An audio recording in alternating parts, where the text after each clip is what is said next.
Hey guys, welcome back to another video. Today I thought we would go through some simple breathing exercises.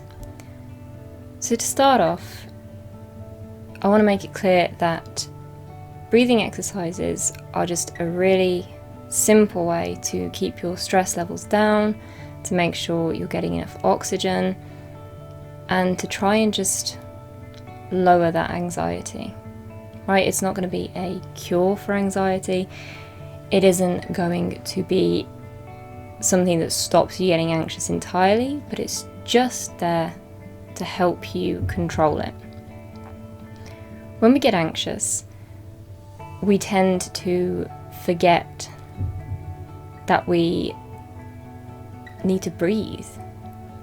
Right? Everything tenses up. We're just so in our heads that we just totally forget to breathe in and out as we should.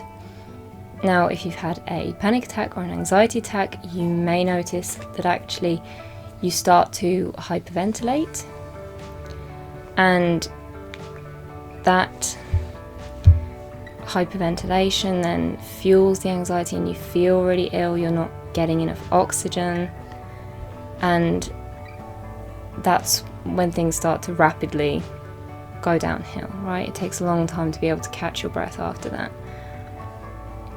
The other thing is relaxation.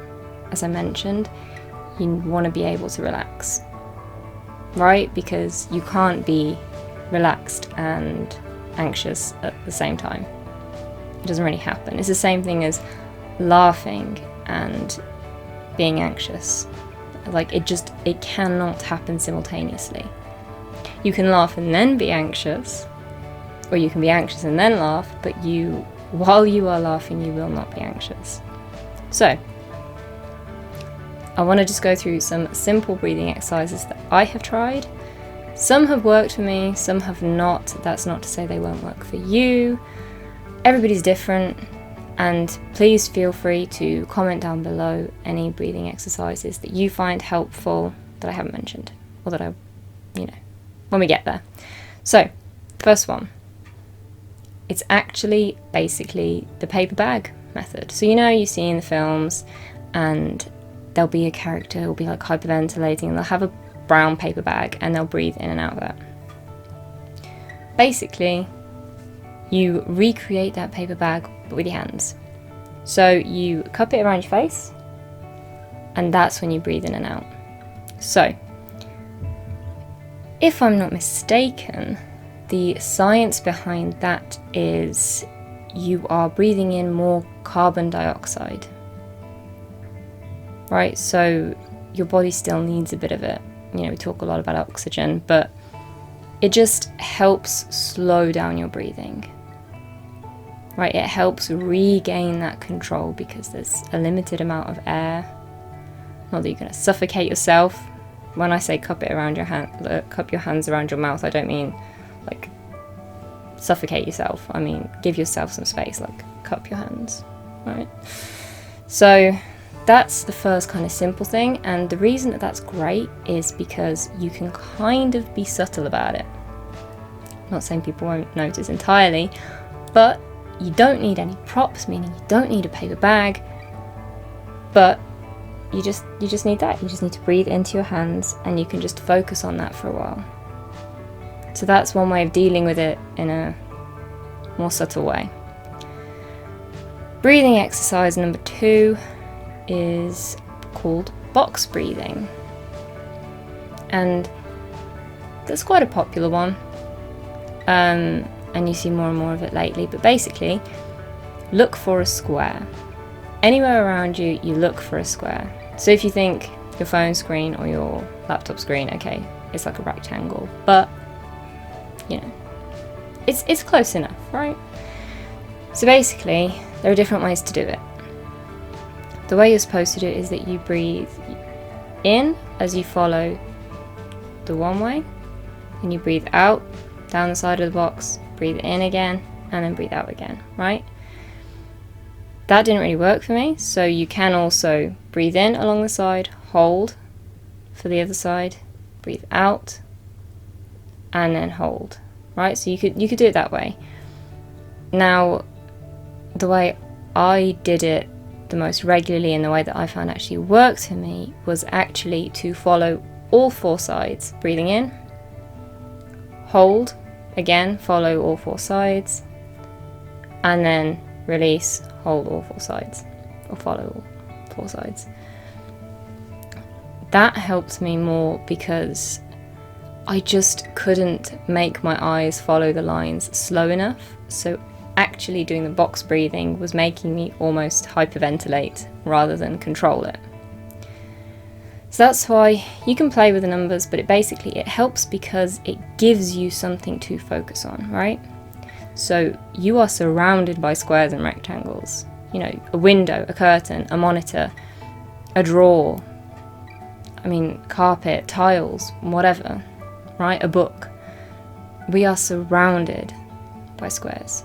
So it gives us a way to focus visually, right?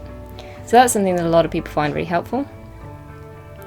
And I would definitely recommend that one because, again, it's really subtle. Nobody has to know that you're trying to calm yourself down from an anxiety attack. And if you're similar to me, then you don't want people to know that you are having a mini breakdown or a mini meltdown, right?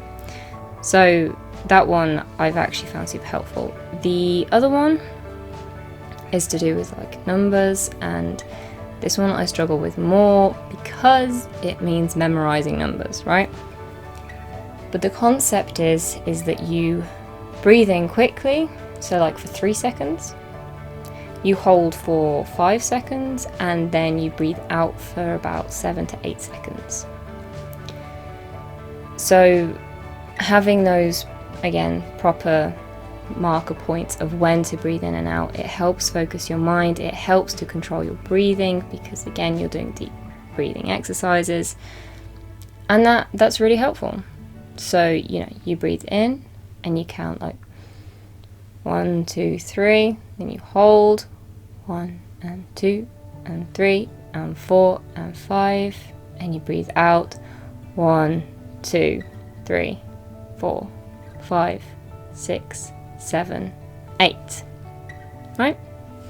So again, that's something that is very helpful, but it's understandable that in a moment of anxiety or in a moment of panic, you won't remember which numbers. And another thing that I think is pretty common with people with anxiety or who struggle with it is that you are almost worried about perfection, right? And you don't want to mess it up. So what I notice about myself, if you give me a marker point and I mess it up, that'll stress me out even more. So trying to remember which numbers, I'm like, am I doing it right? And then if it's not working, you'll think, oh no, God, I'm not doing it right. So that one isn't something that was very helpful to me in the moment, but it is a very helpful breathing technique. So maybe in those lower anxiety moments, or, you know, figure out what works for you. The point of this video is to give you some options to try out, go away, see what works for you. So, another breathing technique which, you know, verges on meditation is basically putting your hands on your belly, or your abdomen if we want to be professional, and then breathing in, focusing on your belly expanding, holding it there, and then as you breathe out, feel your stomach go back in. So the reason that abdomen breathing is helpful is because it really gives you something to focus on, and you just empty your thoughts of everything else. You only pay attention to the rise and fall of your stomach.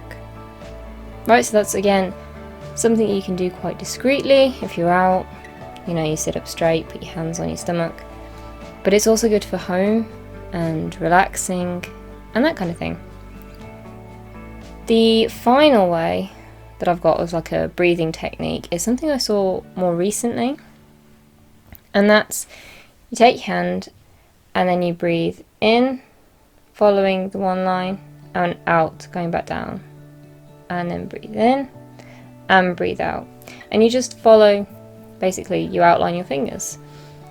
Now, that sounds like a pretty good way of, again, focusing your mind and just being able to breathe, right? So again, similarly with box breathing, you know, it depends how your mind works in those anxious moments. So obviously if you start tracing it like this, you're going to cause yourself to hyperventilate. So you can modify it in a way to suit you, or just make sure you take it slow. And, you know, even if you trace it faster to start with, the next time you do it, try and slow it down, and then try and slow it down again until you feel the anxiety leaving. So yeah, that's basically all the breathing techniques that I know in a quick crash course of, you know, that you have a few tools in your toolkit that when you're feeling anxious and you don't know how to regain that control, that hopefully at least one of these will help you to feel better, to be able to breathe again, to not feel that it's all just the world spinning around you and you don't know what to do.